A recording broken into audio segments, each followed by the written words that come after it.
Hi everyone, मैं दोबारा से आपके सामने मौजूद हूँ अपने 8th लेक्चर के साथ चैप्टर सॉल्यूशन के। उम्मीद करता हूँ कि आप वीडियो रेगुलरली देख रहे होंगे और पसंद भी आ रहा होगा। तो आज जो हमारा टॉपिक है वो सॉलिबिलिटी से ही रिलेटेड है। याद करें, लास्ट डे भी सॉलिबिलिटी से ही रिलेटेड टॉपिक था, लेकिन टॉपिक क्या था? Solubility of solid in liquid. आज आप हेडिंग देखेंगे, हेडिंग में क्या है? Solution of gases in liquid. मतलब आज हम लोग बात करने वाले हैं solubility of gas in liquid. मतलब कोई भी गैस जो है वो लिक्विड में कितना घुल पाता है, कौन सा फैक्टर है जो उसको अफेक्ट करेगा। जैसा लास्ट डे भी हम लोगों ने किया था, जो टेम्परेचर और नेचर ऑफ सॉल्वेंट वगैरह, वो आज भी हम लोग देखने वाले हैं। So let's start. तो हेडिंग है solubility solution of gases in liquid. तो अब क्या है, डेफिनेशन दी है, पहले वो देख लें, उसके बाद आगे बात करेंगे।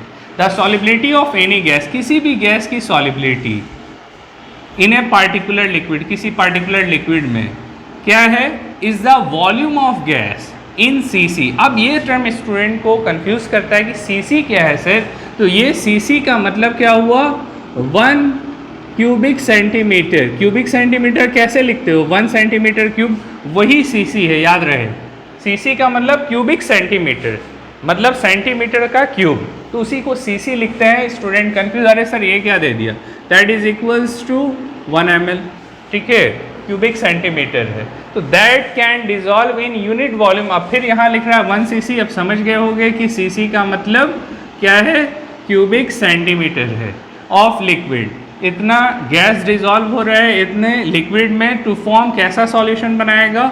Saturated solution. अब लास्ट डे बतलाए थे कि जब सॉल्यूट डिजॉल्व होना बंद कर दे सॉल्यूशन में, maximum amount of solute that can dissolve in particular solvent stops, that solution is called saturated solution. अब सॉल्यूट के क्रिस्टल्स जो है दिखने लग गया नीचे, इसका मतलब है कि सॉल्यूशन कैसा हो गया? सैचुरेटेड हो गया। तो उसी सैचुरेटेड की बात कर रहा है। At the temperature of experiment, अगर कोई एक्सपेरिमेंट कर रहा है तो उसके टेम्परेचर पे ये काम होगा। अंडर प्रेशर ऑफ 1 atm, मतलब प्रेशर कितना लिया जाएगा? 1 atm। दोबारा से, solubility of any gas in particular liquid is the volume of gas in CC, मतलब गैस का भी वॉल्यूम किस में लेना है? सीसी में, क्यूबिक सेंटीमीटर में। That can dissolve in unit volume, वो भी किस में है? 1 cc of liquid.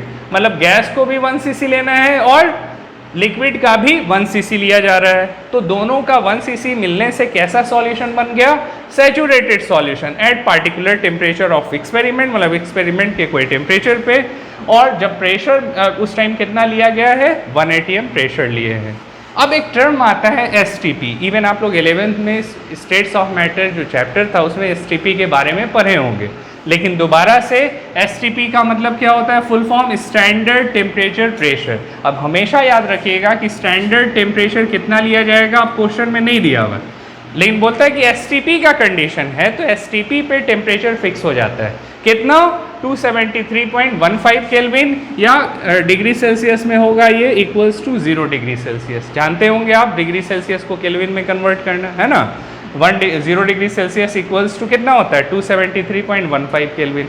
1 degree Celsius लेंगे तो 274 होगा, 2 डिग्री लोगे तो 275, मतलब इसी में ऐड करते जाना है जितना डिग्री सेल्सियस होगा केल्विन में बदलने के लिए। अब प्रेशर कितना लिया जाएगा? STP पे जो P है कितना होगा प्रेशर?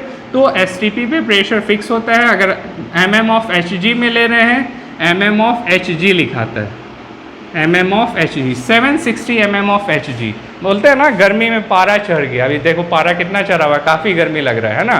तो उसमें थर्मोमीटर में क्या होता है? मरकरी।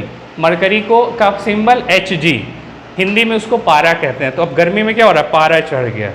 और ठंड में क्या बोलता है? पारा गिर गया। पारा गिरना मतलब मरकरी जो टेम्परेचर है थर्मोमीटर में वो डाउन हो जा रहा है, मतलब टेम्परेचर डिक्रीज कर गया ठंड में। और गर्मी में क्या होता है? पारा चढ़ गया, मतलब जो थर्मोमीटर का आपका मरकरी है वो ऊपर मेज़र कर रहा है, मतलब ज़्यादा है।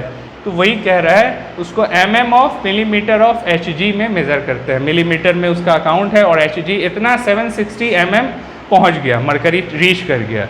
तो जो इक्वल होता है प्रेशर 760 mm के इक्वल होगा, जिसको ATM एटमॉस्फेरिक प्रेशर में 1 atm माना जाता है। स्टैंडर्ड वर्ड यूज़ हुआ ना, स्टैंडर्ड टेम्परेचर ये लेना है, mm में 760 लेना है और ATM में 1 atm लेना है। अब जैसा क्वेश्चन में पूछे उसके अकॉर्डिंग आप यूनिट लेते हैं। अब है कौन सा फैक्टर है जो solubility of gas in liquid को अफेक्ट करता है। तो पहला फैक्टर है nature of gas and solvent. जैसे वहाँ सॉल्यूट एंड सॉल्वेंट था, तो यहाँ सॉल्यूट कौन हो गया, गैस, तो अब सॉल्यूट भी ले सकते थे यहाँ पे। अब क्या कहता है, gases like hydrogen, oxygen, nitrogen dissolve to water to a very small extent. Hydrogen, oxygen और नाइट्रोजन जो बहुत कम घुलते हैं पानी में, क्यों, अब बतलाओ रीजन। पोलर डिजॉल्व, पोलर पढ़े थे ना लास्ट डे। तो ये कैसा मॉलिक्यूल है, H2O2 और N2 नॉन पोलर। कैसे मॉलिक्यूल हैं, नॉन पोलर। जबकि वाटर कैसा था, याद कीजिए, पोलर। तो क्या घुलेगा इसमें, बतलाओ, H2O2 N2 घुलेगा इसमें, ज़्यादा नहीं, कम घुलेगा, क्योंकि ये नॉन पोलर है। और वाटर कैसा है हमारा, पोलर। जबकि ये जो गैसेज हैं to a very small extent, जबकि गैसेज लाइक CO2 में, NH3 में और HCl में are highly soluble because of their reaction with the solvent. जबकि H2O2 जो है और N2 जो है वो CO2 में डिजॉल्व करेगा, NH3 में डिजॉल्व कर रहा है और HCl में हाईली सॉल्युबल होता है, क्योंकि उसका नेचर कैसा है, नॉन पोलर। तो non polar dissolve, non polar, polar dissolve, polar. तो गैसेज में भी ये चीज़ हो रहे हैं कि गैसेज जो हैं वो कम सॉल्युबल हैं वाटर में और नॉन पोलर सॉल्वेंट्स में ज़्यादा सॉल्युबल है। स्क्रीनशॉट ले लें।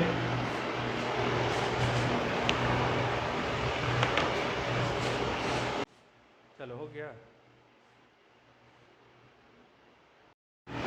उसी तरह से दोबारा से oxygen, nitrogen are much soluble in ethyl alcohol. तो अब बतलाओ भाई कि ऑक्सीजन और नाइट्रोजन क्या है, नॉन पोलर। ऑक्सीजन और नाइट्रोजन क्या है, कैसा है, नॉन पोलर। जबकि इथाइल अल्कोहल कैसा है तुम्हारा, नॉन पोलर। तो नॉन पोलर कहाँ डिसॉल्व करता है, नॉन पोलर में ज़्यादा। यही वजह है कि O2 N2 are much soluble in ethyl alcohol than in water. तो वाटर कैसा है तुम्हारा, पोलर। क्या नॉन पोलर पोलर में डिसॉल्व करेगा, नहीं, eight same temperature. While NH3H2S, अब ये NH3H2S याद करना, कैसा गैस है, पोलर कोवेलेंट मॉलिक्यूल है, पोलर है ये, ठीक है, इस पे प्लस माइनस आ जाता है। कैसे हैं, मोर सॉल्युबल है, कहाँ, वाटर में। क्यों, क्योंकि वाटर कैसा है आपका, पोलर। तो पोलर डिजॉल्व, पोलर, जबकि अल्कोहल कैसा है, नॉन पोलर। इसीलिए नॉन पोलर में कम सॉल्युबल होंगे कौन से गैसेस, NH3 और H2S, इवन कार्बन डाइऑक्साइड भी। तो लास्ट में जो हमने कहा CO2 भी आपका क्या है, पोलर ही है, पोलर कोवेलेंट मॉलिक्यूल में काउंट होगा, ठीक है। तो NH3H2S जैसा गैस जो है वो ज़्यादा सॉल्युबल है कहाँ, वाटर में, क्योंकि वो भी पोलर और वाटर भी पोलर। जबकि C2H5OH इथाइल अल्कोहल पीने वाला, उसमें क्या है, नॉन पोलर है वो, इसीलिए उसमें लेस सॉल्युबल है। Due to chemical similarity between gas and solvent. Chemical similarity कैसे है, ये भी पोलर है और ये भी कैसा है, पोलर, इसीलिए केमिकल सिमिलैरिटी हो रहा है, दोनों पोलर कोवेलेंट मॉलिक्यूल है, इसीलिए वहाँ जो है उसकी सॉल्युबिलिटी है, ठीक है। सेकेंड फैक्टर पे आता है, जैसे वहाँ भी आया था सॉलिड इन लिक्विड में, वैसे ही आपका गैसेज इन लिक्विड में भी आ रहा है, इफेक्ट ऑफ टेम्परेचर। टेम्परेचर का क्या इफेक्ट पड़ने वाला है, अब ऐसे ही समझना है। मेरे हाथ में मार्कर है और इसका कैप है, मार्कर को हम लगा रहे हैं, ठीक है, लग गया। अब क्या करें कि हम अपने हाथ को दूर कर रहे हैं और मार्कर को लगाना चाह रहे हैं, तो क्या ये पॉसिबल है कि एक तरफ आप इसको दूर भी करें और लगाना चाहें, तो क्या ये लग पाएगा, नहीं।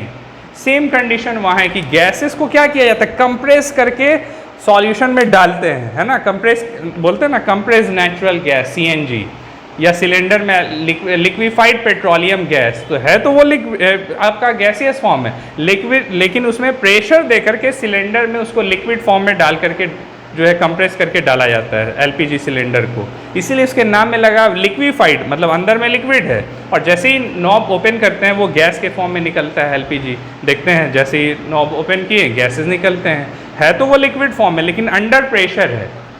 जैसे ही प्रेशर रिलीज होता है वो फिर से गैसियस फेज में चेंज हो जाता है।